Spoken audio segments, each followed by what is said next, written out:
уже утвердилось все-таки мнение, что производственная деятельность – это зависимый компонент природной среды, в которой мы все существуем. Поэтому название программы «Зирек» оно не случайно выбрано. Что означает «Зирек» в переводе с казахского языка? Это познающий, внимательный. Поэтому только опора на познание окружающего мира и внимательное отношение к вопросам природопользования, позволит человечеству сохранить этот мир, в котором мы живем.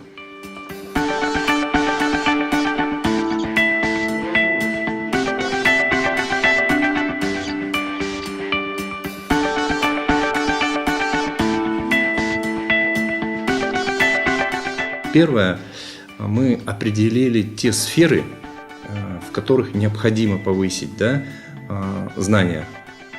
Далее мы определили списочно перечень тех должностей, тех наших коллег, сотрудников, кто будет получать это обучение.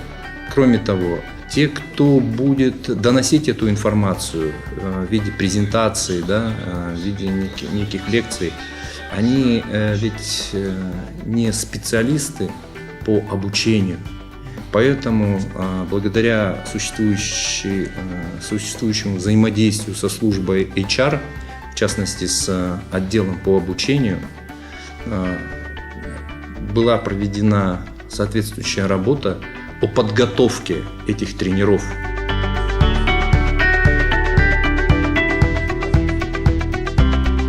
Мы хотим повысить уровень правовой грамотности наших специалистов, что позволит нам снизить риски по нарушениям законодательства, связанных с природопользованием, при осуществлении нашей непосредственно производственной деятельности. Ведь на сегодня большое количество государственных органов, которые выполняют свое функциональное назначение, они проверяют деятельность нашего предприятия. И если наши специалисты хорошо будут обучены и будут достаточно квалифицированно разбираться в вопросах природопользования, это как раз-таки снизит те риски, которые могут возникнуть у нашего предприятия.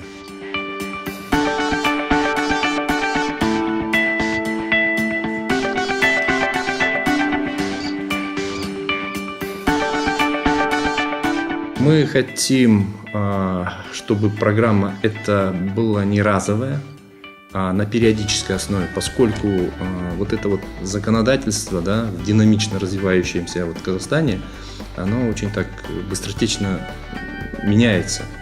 Соответственно, необходима эта программа нам на ежегодной основе, я считаю.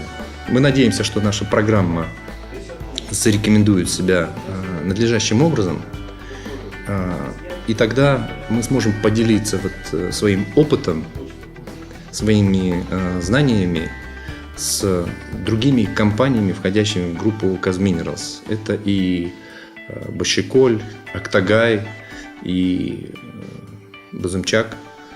Пусть даже законодательство, может быть, немножко отличается, но основные принципы, они, наверное, все-таки как-то единые.